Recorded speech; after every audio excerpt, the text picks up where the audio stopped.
evening, ladies and gentlemen, and welcome to a new episode of Money Means Business. And I'm here replacing Namin Nazim. I'm Ham Morsi. Today we're going to be talking about Egypt and everything to do with the economy, and as well we're going to start off with the new archaeological discovery that Egypt has found, where a 3,000-year-old lost city was found complete with mud brick houses, artifacts and tools from pharaonic times.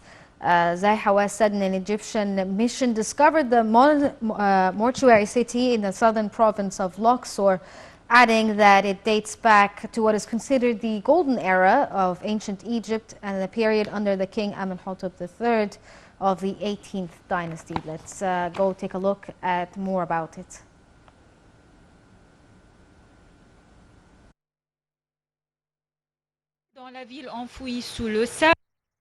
The Egyptian mission under Zahi Hawass discovered an ancient Egyptian city in Luxor, the rise of Aten, that was lost under the sands 3,000 years ago.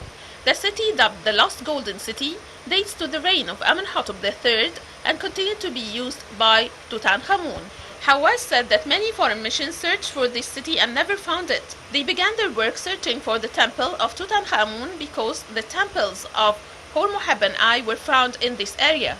The Egyptian expedition was surprised to discover the largest city ever found in Egypt.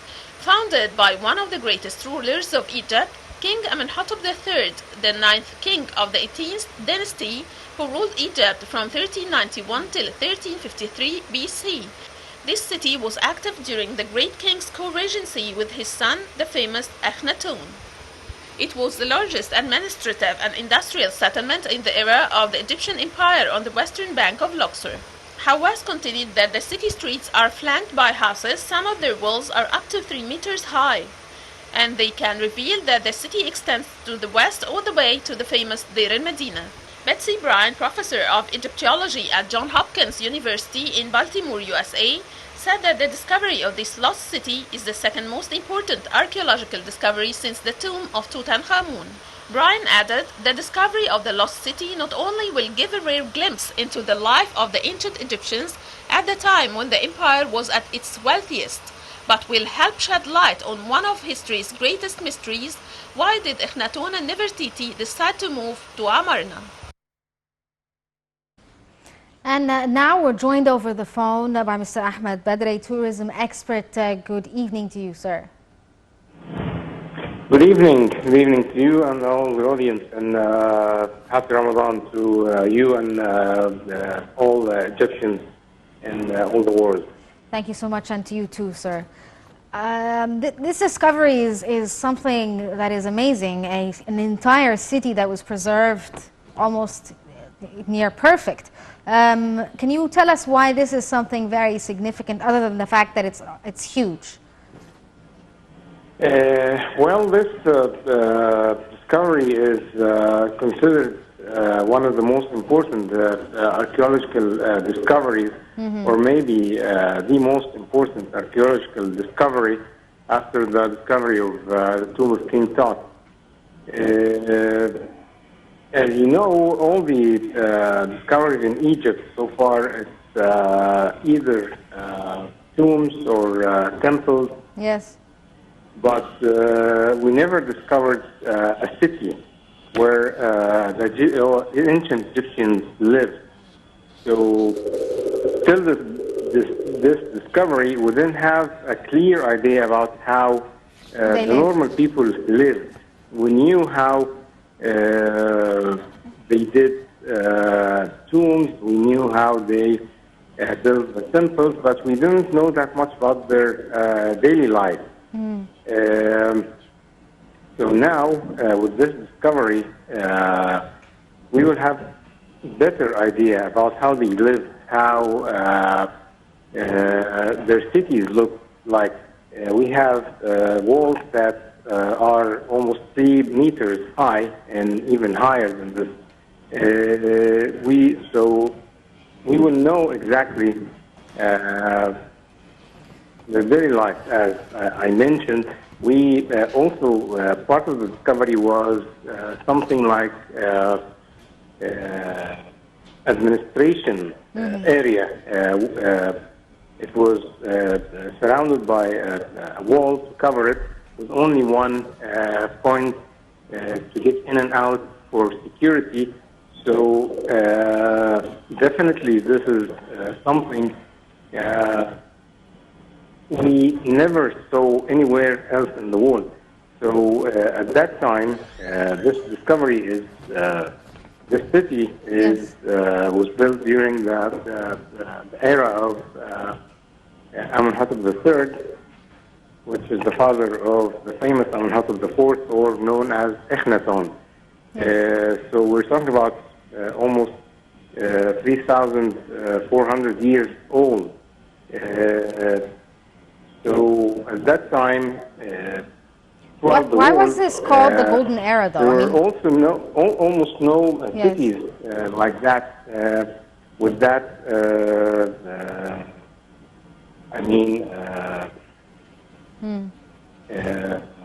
it's almost a city, so you'll have an administration area, you'll have an area where people will live.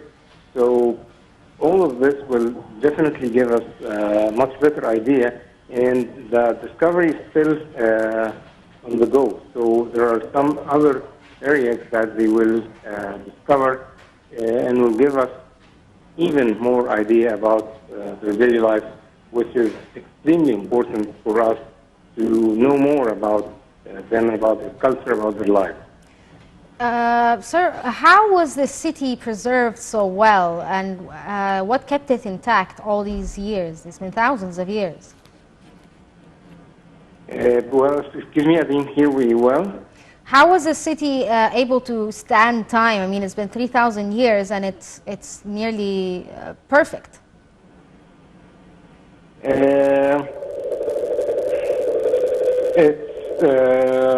I have to say this is it will be a great archaeological discovery, and also it will be used for tourism. Yes. That people will be eager to go and visit and see that city. It's something like in Italy, where they go to near Vesuv volcano to visit ancient Pompeii to know more about the lives of the ancient Romans. So definitely that will add to our tourism portfolio. Just when things are back to normal and when the discovery is over, it will be a great add to us.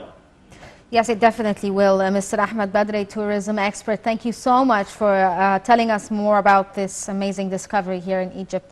In the next segment of the show, we're going to be talking about Egypt and the economy and what's been happening, especially post or during the pandemic itself.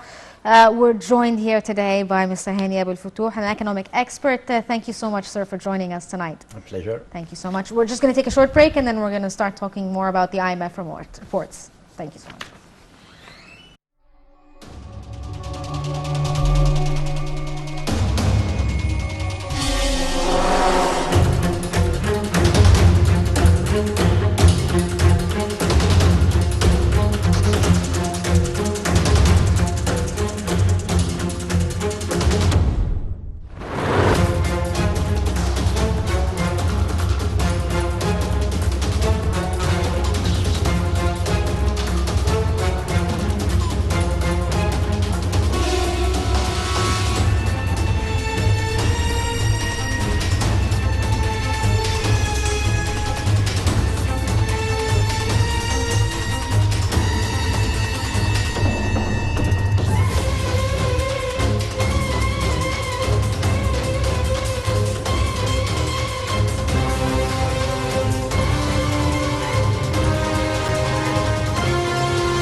Welcome back, and again we're joined by Mr. Hani Abou Futuh, an economic expert. Good evening to you, sir. Good evening. Can you tell us a bit about the IMF report in general? What are the projections for the Egyptian economy in the next fiscal year? Well, from time to time, IMF and other international organizations issue forecast reports about the world economy and by country as well. Yes. In this first quarter of the year, the IMF issued a report called the Fiscal Monitor Report, and Yes. this report explained the projections of the Egyptian economy and the outlook. In fact, the IMF upgraded Egypt's budget projections, and indeed it said that the forecast for the Egyptian economy is well, and Egypt has passed or has survived the COVID-19 test better than previously thought. Yes. Because we are speaking about many indicators and indices, I will need to refer and discuss with the Yes. audience the figures showing the significance of these indicators. So the Fiscal Monitor Report explained that the outlook of the Egypt's fiscal position Yes. has improved significantly in the past 6 months, despite the debt is expected to be on the high side. This is, again, it's not a new comment. It has been in the arena of the public finance since many years, but Egypt has achieved progress before the pandemic, yet the figures still indicate that the public debt is still on the high side. Yes. Also, the budget deficit is narrowing to 7.3% of GDP by the end of the current fiscal year, compared to 7.9% in the fiscal year 2019 and 20. This is indeed a good achievement because this indicator or the budget deficit has been a problem, and Egypt has done many reforms in order to bring this deficit to the acceptable level. Yes. Similarly, the deficit is forecasted to shrink to 4.2% of the GDP by the middle of the decade, as compared to 3.8% projections Yes. of IMF in 6 months ago in October, when it reviewed the Egyptian economy. The primary surplus, Egypt is expected to achieve a primary surplus in Yes. the public finances. The primary surplus means that the revenue less expenses are in a positive, excluding the debt burden. Yes. So the primary surplus which Egypt is expected to achieve is in the range of 1% of GDP at the end of the current fiscal year. Although in the past it Yes. was expected to achieve 0.4%. May I ask a question before yes, we continue please. on? Like the government itself has said that they're expecting a budget surplus as well in the next quarter. Is this something that will relieve public debt, for instance, or is it something that it's just temporary? Again, let me Yes. explain the primary surplus. So Yes. the primary, any country has revenue coming primarily from tax, Yes. tax revenues, Yes. and it also incurs the public expenditures. Yes. When the tax revenue is greater than the expenditure, excluding the interest on the public debt, this is a positive sign for the public finance. So that's Egypt is achieving probably for the second year. Yes. Last year it was expected to achieve 2% primary surplus, but due to the pandemic circumstances, it wasn't happening. Yes. What about the GDP itself? Is there an expectation of stagnation, for instance, or is there going to be a growth? I know that Egypt hasn't seen contractions like other countries have in the world arena due to COVID. Well, in another report called the World Economic Outlook, this report highlighted the gross forecast for for all countries, and for Egypt particularly. Egypt IMF lowered its forecast for the growth of the Egyptian economy from 2.8% to 2.5% in this fiscal year. However, IMF expected that the growth rate for the Egyptian economy will soar to 5.7% in the fiscal year 21-22, and this is a very good achievement. It brings us back to the state pre the pandemic. Yes. So in order to compare this achievement to Yes. or this growth rate to the world, Yes. or the MENA region, this report indicated that the global economy will grow by 6% in this year, this Yes. 2021, and will decline to 4.4% in year 2022. Yes. Another indicator is the comparison to the MENA region. The report highlighted also that the MENA region will grow by 4% in 2021 and will decline to 3.7% in 2022. Yes. So I believe that Egypt is achieving reasonable results Yes. as compared to the world economy, the growth in the MENA region and the world. There have been projections, like the projections of the IMF in January was that Egypt would see a growth of 2.8%, and then it was revised again to almost a little over 5%.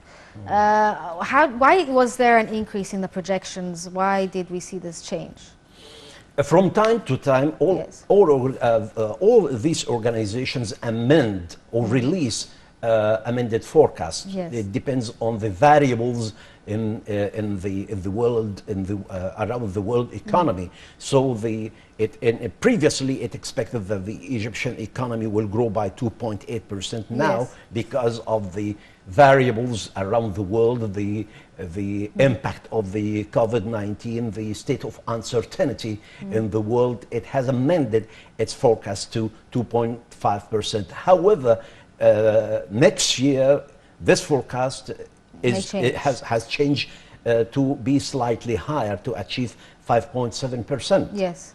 And previously it was 5. It was forecasted to 5.5%. So there's an increase in the forecast for next year, while this year it amended the forecast to be slightly lower. Can you tell us why Egypt was able to somewhat float the pandemic as opposed to developed nations like in Europe and Americas? What made us survive the COVID pandemic? The hard measures that Egypt had taken in the economic reform programs has helped Egypt very much to stand the difficulties of the pandemic, and similarly the demand, the high demand, the force of the high demand in Egypt has pushed the growth to Yes. sustain Egypt, to sustain this growth rate. We are up. The population of Egypt is exceeding 100 Yes. million citizens. So this is a very huge force to create a demand. Yes. We're just going to take a look at a report about the Egyptian economy, and then we're going to get back to talking about the economy and the projected forecasts. Let's take a look at this report.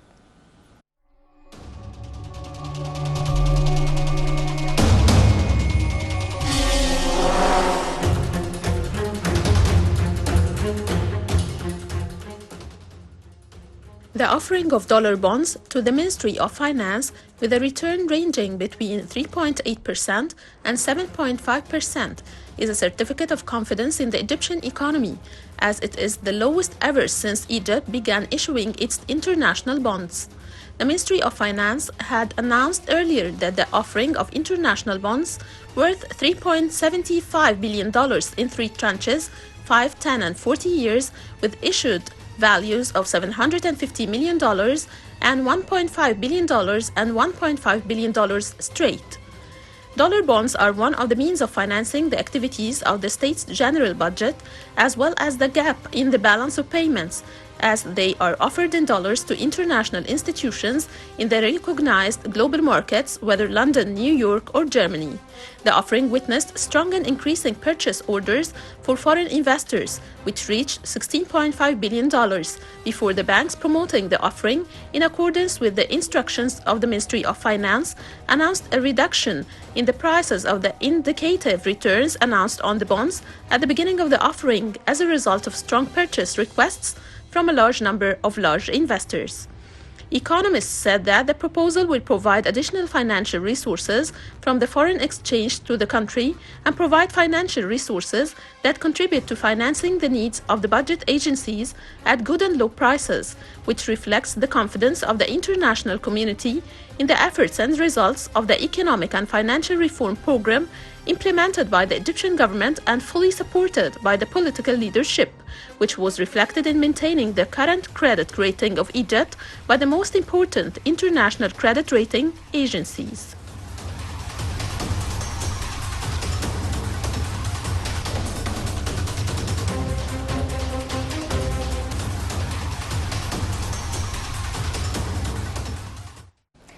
Welcome back. And we were still talking about the IMF report and about the Egyptian economy. We spoke a bit about the positives within how the Egyptian economy handled the pandemic, but there must be challenges as well. And we were just earlier talking during the report about unemployment rates and public debt. Can you tell us or elaborate more about this? Well, of course, there are some challenges, and the Egyptian government needs to tackle these challenges very well. And for example, on the flip side, the deficit in the current account will reach around 4% this year before it narrows down to 2.5% Yes. next year, or maybe by the middle of the decade. Also, the unemployment rate will increase, is expected to rise to 9.8% in the current fiscal year, and next year it is expected to slightly decrease to 8.3%. And these challenges, of course, are being handled by the competent authorities in Egypt. Yes. Also, the inflation rate is a challenge, has always been a challenge. The inflation rate will decrease in the current fiscal year to 4.8% compared to 5.7% last year, but it will rise in the fiscal year 21-22 to be 7.2%. This expectations of 7.2% is still within the threshold set by the Central Bank of Egypt, and it is an important factor in setting the key interest rates that the MCP issues or determines every month. May I ask, as someone who's not an expert in the economy, I know that inflation in general is not something necessarily negative. There has to be a little bit of inflation in order for the economy to grow. But what is a healthy amount of inflation? As you rightfully said, inflation is not always bad. Sometimes when the government pursue expansionary policy, inflation is a must in order to increase the spending, increase the operations level in the economy. So inflation in itself is not a target, but inflation must be kept within the threshold limits set by the central bank in any country. And if it goes below this threshold, the monetary authority makes some changes to the interest rate, the key interest rate, in order to stimulate spending, Yes. in order to avoid going into recession. Yes. So inflation is not absolutely bad, but it must be Controlled. Yes. contained Yes. and controlled. Yes. What about unemployment? How will the government deal with it? Because you were saying the projections that they will increase and eventually slightly decrease. Are they going to handle this through, I mean, obviously they are handling it through creating different mega projects and creating jobs and all of that. But what other ways can they revive job creation? I know that obviously since the pandemic has started, for instance, the tourism industry has suffered quite deeply and there may be unemployment there. How does the government support them, for instance, or how do they create new jobs for people in the unemployment? Well, by encouraging the private sector to expand and to spend more in order to keep the current workforce and not make them redundant. Yes. And that's why the monetary policy has a very close eye Yes. on keeping or maintaining the interest rate within the range and keeping an eye on inflation, because when the interest rate is 2% above the key Inflation. interest rate, Yes.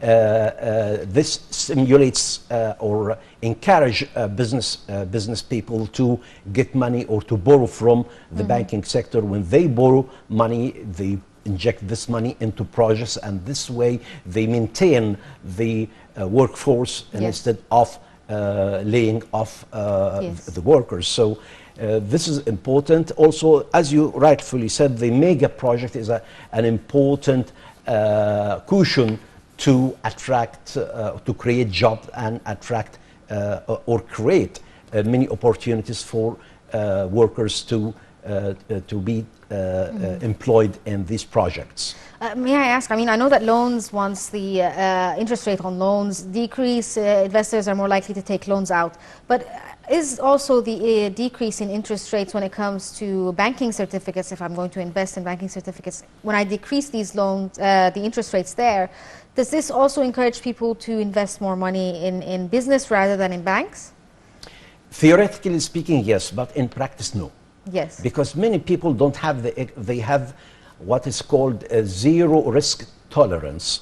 They are not familiar with business endeavors. They cannot take any risk because many of them they rely On the interest rates. on the yield, the interest rate coming from bank deposits and saving schemes. So maybe Egypt is a bit.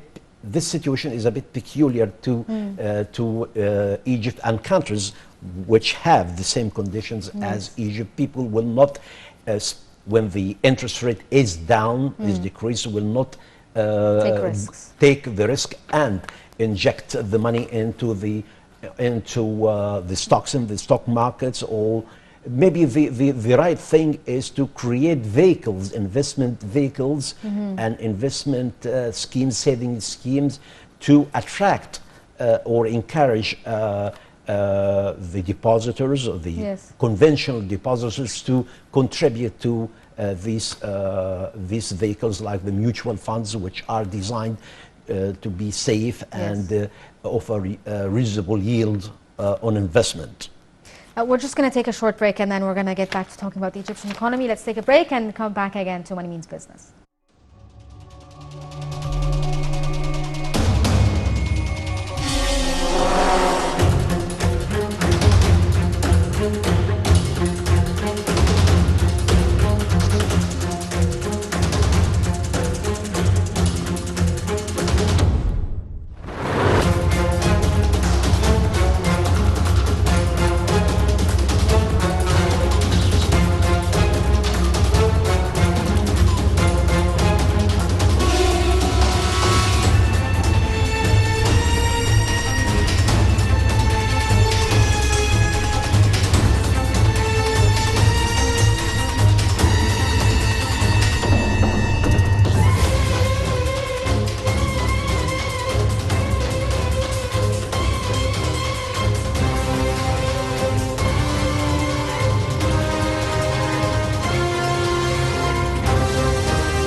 Welcome back. And can we talk a bit about how the government supports SMEs? I mean, this is something that's important for developing nations and developing small and medium enterprises.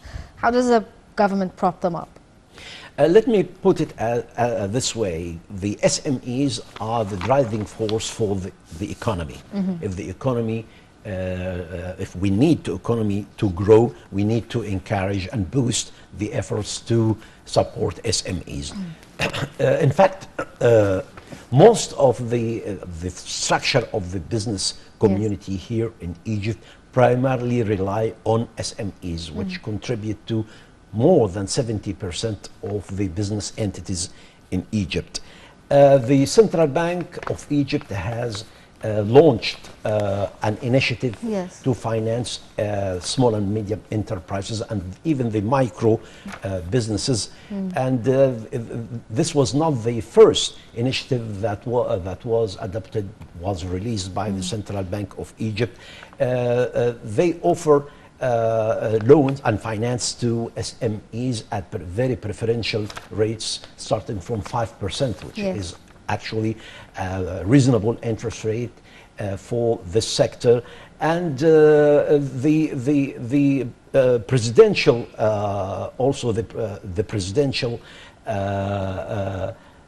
initiative also recently mandated by President Abdel Fattah el-Sisi also indicates that the government is willing to support this sector and help the sector to take more positive role in the business community. The government also launched other initiatives to support SMEs from the technical side. Finance is not only the hurdle, the biggest hurdle for SMEs to grow, but again, they need technical assistance they need assistance in marketing the services and products. That's what the government has focused to boost or to help this important sector. Let's take it to another, like a full 360. We were earlier in the show talking about the new discovery in Egypt of a new archaeological city, and then a week ago we had the Mummy's Golden Parade. There's a lot of spending within the tourism sector with new museums and all of that. Is there an expectation for the next fiscal year for a return of tourism, and do we expect the numbers to increase dramatically, thereby, creating jobs and increasing the revenue and all of that?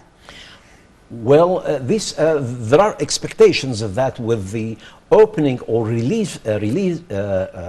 abandoning the bans on travel and movement around the world.